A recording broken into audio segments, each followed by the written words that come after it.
그 점수만 좀 확인을 하면 쉽게 알 수가 있는 거죠. 네, 단백질의 질을 평가하는 기준. 그게 뭡니까? 이 아미노산 스코어는요, 세계 보건기구에서 9가지 필수 아미노산 함량을 비교해서 단백질을 평가하는 방법인데요.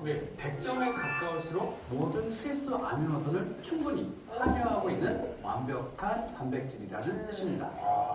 제가 우리의 단백질 섭취를 위해서 평소에 자주 먹는 음식들을 좀 준비를 해봤거든요. 하나하나 아미노산 스코어를 좀 확인을 해볼게요. 먼저 식물성 단백질부터 좀 알아볼게요. 옥수수 63.6. 13.6점. 대두 같은 경우는 그래도 80. 좀 더 높죠. 87.1점이고요. 소고기 높을 것 같은데? 그쵸. 소고기. 소고기 한번 떼주시겠어요? 절반도 안 돼? 아니 열심히 먹였더니 그러니까 아니 그동안 단백질 섭취한다고 열심히 소고기 먹었는데 살만 엄청 쪘겠네요. 저 두부밥이야. 아, 두부 말고요. 닭가슴살은 뭐해? 와, 106.3. 닭가슴살 그래도 많이 먹네. 자, 그렇다면 이제 우유가 남아있습니다. 여기 완전 식품이라고 얘기하는 우유. 우유는 바로 닭가슴살보다 더 높아요. 9.5점. 120점 가까운 거예요. 우유가 이렇게 아미노산 스코어가 높다 보니까 이 완전 단백질인 유청 단백질의 아미노산 스코어 또한 109점이에요. 100점을 넘어서죠.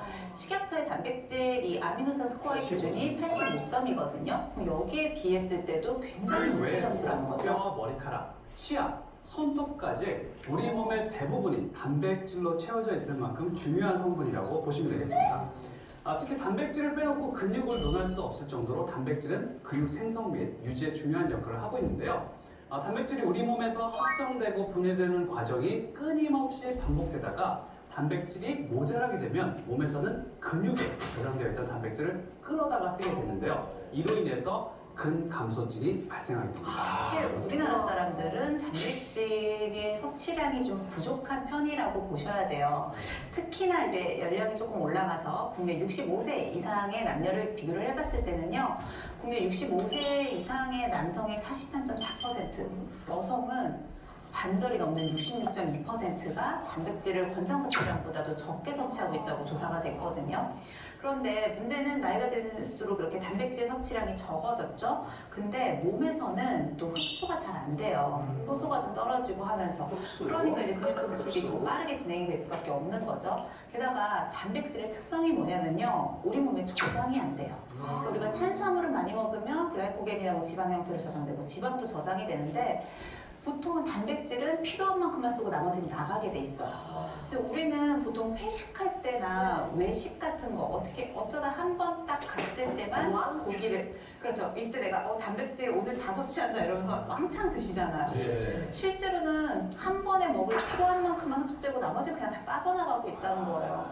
그러니까 평소에는 단백질 부족 현상이 일어날 수가 있어요. 그러니까 여러분들께서 여기 그 인바디 있죠, 인바디 혹시 잴 수 있는 데 가면은 일단 한번 재보세요. 그러면 거기에 내 근육량 이게 다 오거든요. 그러고 나서 이 우리 그 여기 프로테인 있잖아요. 이거를 꾸준히 한 하루에 한 2개 정도 섭취하고 나서 한 일주일이나 한 열흘 뒤에 다시 한번 재보세요. 근육량이 나는 크게 뭐 없는 것 같은데 근육량이 올라가 있다는 거예요. 저희가 그거 확인했어요. 대구에서 있거든요, 저희가. 그러니까 그만큼 나도 모르게 우리가 굉장히 부족한 사람들은 솔직히 두포도 모자란다고 저는 봐요. 근데 어쨌든 비용 부담도 있다 보니까 두포는 꼭 좀 드셔주시면 이 근육 부분에서 굉장히 이제 그 효과를 보신다. 그래서 애터미건 뭐냐면 애터미는 우리가 아까 85가 기준이라 그랬잖아요. 근데 125점이에요. 우리 게 125점이라는 거는 기준보다 훨씬 높은 이제 퀄리티가 높은 건 뭐겠습니까? 흡수가 잘 된다는 거예요. 단백질을 많이 먹는 게 중요한 게 아니고 흡수가 잘 돼야 된다.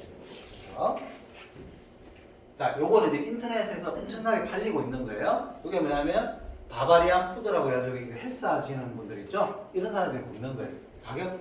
가격은 좀 싸요. 근데 여기 보면은 뭐라고 되어 있어요? 기타 가공품 되어 있죠. 건강기능식품이 아니에요. 그리고 분리대두 단백, 그러니까 콩으로만 되어 있어요. 50%인데 어디산? 중국산이고, 그죠? 그리고 뭐 유청 단백질 뭐 해가지고 있는데 이게 지금 보면은 아미노산 스코어가 몇 점인지 없어요. 지금 그만큼 퀄리티가 안 좋다는 거예요. 이거 알고 드셔야 됩니다. 이거 양 많다고 먹는 게 아니고, 그리고 우리 애터미 프로틴은 맛이 고소해요. 이게 흑미하고 금정콩, 금정깨 이런 걸 가지고 천연 원료 가지고 맛을 내 가지고 너무 하여튼 진짜 맛있어요. 그냥 맹물에 타서 먹어도 맛있더라. 그래서 제가 우리 요 하이뮤이라고 그 TV에 많이 선전하는 게 있습니다.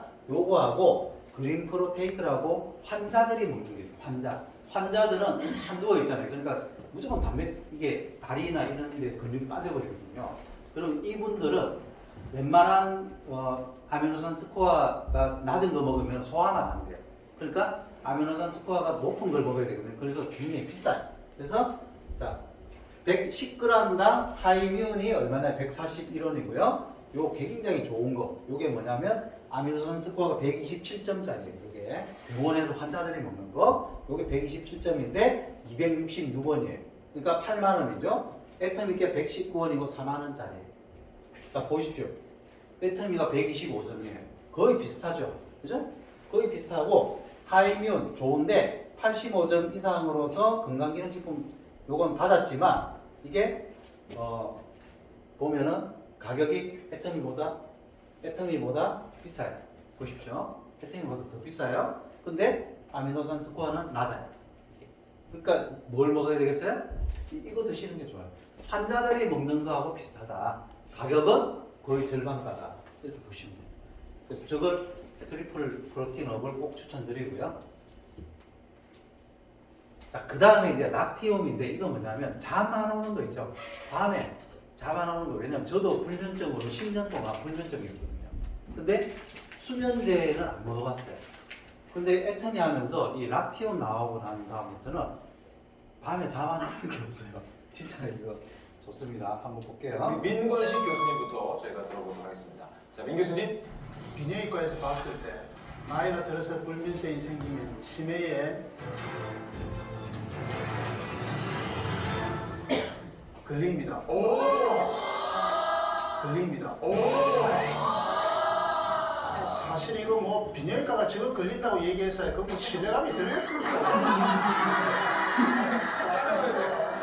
아니 그래도 친구 나왔어요. 표현과 안 걸린다 표현은 사실 종이 한 장 차이입니다. 내용을 가지고 언어적으로 어떻게 해석하냐의 차이이기 때문에 사실은 뭐 이표 저표기보다는 아마 거의 관련되는 설명을 쭉 들으시는 게 좋지 않겠나 싶은데요. 일반적으로 제가 주장하는 바는 그렇습니다. 단기성으로 짧게 오는 불면증은 사실 치매하고 전혀 관계가 없다고 생각합니다. 그런데 만성불면증은 사실상 정말 고치기가 쉽지 않습니다. 뭐 정신과에서조차도 쉽지가 않기 때문에 그런 쪽으로 갔을 때는 이제 치매에 걸릴 위험도가 훨씬 높다는 거죠. 걸린다는 아니고 위험도가 높은 겁니다. 예를 들면 불면증으로 인해서 뭐 스트레스가 온다, 또는 우울 증상이 온다. 불면증 때문에 뭐 고혈압이나 이 신질환의 빈도가 좀 높아지는 걸로 되어 있거든요. 제가 방금 말씀드린 이 세 가지가 사실 다 치매의 하나의 위험도를 높이는 요인들입니다. 이제 그런 간접적인 과정으로서 올릴 것이다라고 추정을 하고 있습니다. 이게 이제 뭐 외국 데이터들도 있지만 이제 아시아권에서 대만의 데이터가 하나 있는데요. 7년 동안 계속 추적을 하면서 조사를 했습니다. 한 5,600명 정도의 불면증 환자와 56,000명 정도의 정상인을 대상으로 쭉 조사를 했는데 50세 이상이었습니다. 불면증이 있는 사람이 치매에 걸리는 확률이 약 2.3배 정도 높더라. 그런 데이터가 나왔습니다. 그런데 조사를 조금 더 해보니까 불면증이 있더라도 오히려 65세 아예 나이 들어서 불면증이 있는 것보다 50세에서 65세 사이에 좀 일찍부터 불면증에서 장기간 갔을 때 불면증이 생기는 확률이 약 5.2배 정도 높은 걸로 그런 데이터가 나왔습니다. 치매가 올 위험도가 만약에 높다면 그걸 줄이기 위해서는 일단 불면증을 해결을 해야 될 상황일 것 같고요. 해결을 하더라도 약제보다는 대개는 그 행동요법을 하는 게 나을 것 같고요. 약을 쓴다 하더라도 좀 짧게 쓰는 것이 낫지 않겠나. 이분이 왜 이런 이야기를 하냐면 여기 우리나라